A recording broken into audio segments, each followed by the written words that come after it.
네, 오랜만에 인사드립니다. 복음, 사랑, 생명이 흐르는 아침 이정훈 목사입니다. 이제부터 우리 전도서 말씀으로 아침 묵상을 하려고 합니다. 오늘 아침은 우리의 인생의 의미와 참된 가치를 살펴보겠습니다. 전도서는 인생의 덧없음 속에서 우리가 어디에 소망을 두며 살아야 할지를 생각나게 하는 말씀이지요. 오늘은 날마다 하나님이 주시는 선물이라는 주제로 함께 아침 묵상을 시작하겠습니다. 말씀은 전도서 1장 1절에서 11절입니다. 전도서 제1장. 다윗의 아들 예루살렘 왕 전도자의 말씀이라. 헛되고 헛되며 헛되고 헛되니 모든 것이 헛되도다. 해 아래에서 수고하는 모든 수고가 사람에게 무엇이 유익한가? 한 세대는 가고 한 세대는 오되 땅은 영원히 있도다. 해는 뜨고 해는 지되 그 떴던 곳으로 빨리 돌아가고, 바람은 남으로 불다가 북으로 돌아가며 이리 돌며 저리 돌아 바람은 그 불던 곳으로 돌아가고, 모든 강물은 다 바다로 흐르되 바다를 채우지 못하며 강물은 어느 곳으로 흐르든지 그리로 연하여 흐르느니라. 모든 만물이 피곤하다는 것을 사람이 말로 다 말할 수는 없나니 눈은 보아도 족함이 없고 귀는 들어도 가득 차지 아니하도다. 이미 있던 것이 후에 다시 있겠고 이미 한 일을 후에 다시 할지라. 해 아래에는 새 것이 없나니 무엇을 가리켜 이르기를 보라 이것이 새 것이라 할 것이 있으랴. 우리가 있기 오래전 세대들에도 이미 있었느니라. 이전 세대들이 기억됨이 없으니 장래 세대도 그 후 세대들과 함께 기억됨이 없으리라. 솔로몬은 헛되다, 헛되다, 모든 것이 헛되다 라는 말로 인생의 무상함을 강조합니다. 사람은 태어나고 죽으며 해가 떠오르고 지고 바람은 돌아다니고 강물은 흐르지만 결국 모든 것은 반복될 뿐입니다. 우리의 삶도 이와 비슷하지 않나요? 하루하루를 열심히 살아가지만 때때로 무의미하게 느껴질 때가 있습니다. 우리는 왜 사는가? 우리의 삶은 무엇을 위해 존재하는가? 우리가 살아가는 매일의 삶을 돌아보면 반복되는 일상의 패턴을 쉽게 발견할 수 있습니다. 매일 아침 같은 시간에 일어나 같은 길을 지나 출근하거나 학교에 가고 비슷한 일이 반복되지요.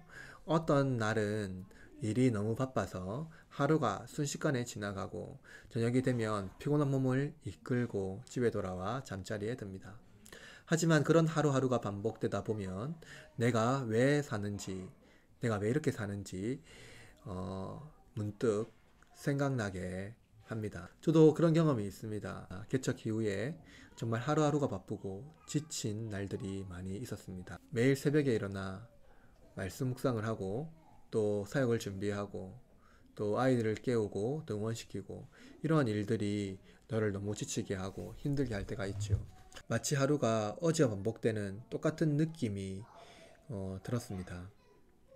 일을 마치고 퇴근하고 집에 돌아오고 또다시 같은 일이 반복되고 아침에 눈을 뜨면 또 어제의 일들을 또 오늘 하루 같은 일을 반복해야 되는 것들이 어떤 경우에는 허탈할 기분이 들 때가 있지요. 이러한 일상의 반복 속에서 우리는 왜 살아야 하는지, 삶의 진정한 의미가 무엇인지 고민하게 됩니다. 아무리 열심히 살아도 내가 무언가 의미 있는 이 변화를 이루고 있는지 확신하기 어려울 때가 많이 있죠. 결국 시간이 지나면 내가 이룬 것도 기억되지 않고 내가 이 세상에 남긴 것도 사라질 것이라는 생각에 무력감을 느낄 때도 있습니다. 하지만 이런 생각을 하면서도 깨닫게 되는 중요한 사실이 하나 있습니다.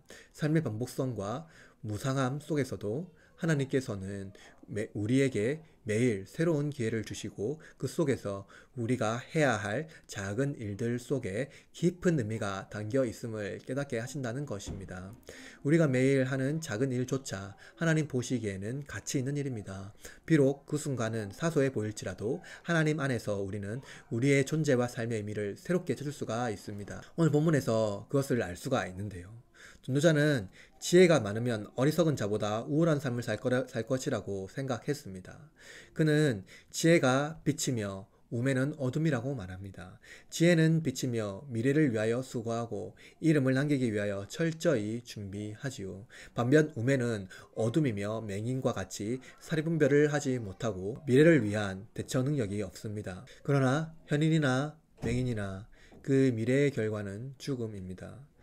전도자는 스스로 얻은 보상을 미래에 쌓아두며 상속자에게 내어주려고 하지만 여기에도 큰 문제가 있음을 관찰합니다. 먼저 상속자의 성품을 알 수 없다는 것이며, 둘째로 상속자가 상속받기 위해서 아무것도 한 것이 없다는 것입니다. 전도자는 밤낮 쉬지 않고 일하였으나 죽음 이후 상속자에게 남겨줄 재산을 두고서 여전히 미래를 두려워합니다. 그렇다면 여러분, 지혜도 수고도 미래를 위하여 할 수 있는 것이 없다면 무엇이 의미가 있을까요? 그것은 세속적인 것에서 행복을 찾으라는 것입니다. 전도자는 먹고 마시는 일을 열심히 하는 것이 최고의 기쁨이라고 말합니다. 미래를 위하여 쌓아두는 것이 아니라 현재를 누리라는 것입니다.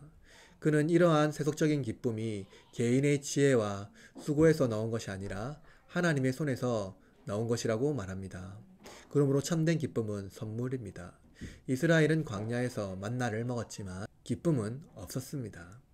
우리도 그들과 마찬가지입니다. 하나님께서 선물로 일상을 주셨지만 우리는 더 나은 미래를 위하여 현재의 기쁨을 미래로 미룹니다. 참된 기쁨은 무명이어도 가진 것이 없어도 세상에 아무것도 남긴 것이 없어도 충분한 삶입니다. 왜냐하면 인생은 선물이며 현재의 삶은 예수 그리스도께서 나를 위하여 이 땅에 오셔서 주신 선물이기 때문입니다.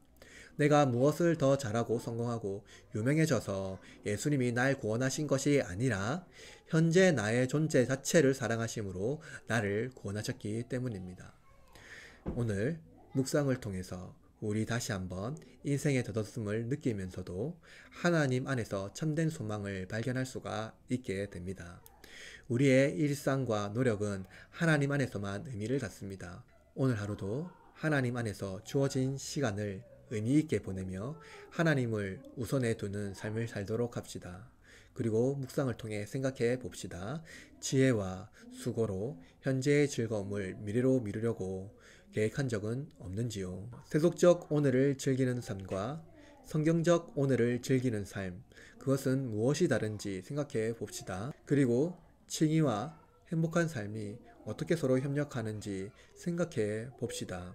오늘 여러분의 하루도 하나님께서 주신 일상의 소중함을 경험하는 선물과 같은 하루가 되기를 바랍니다.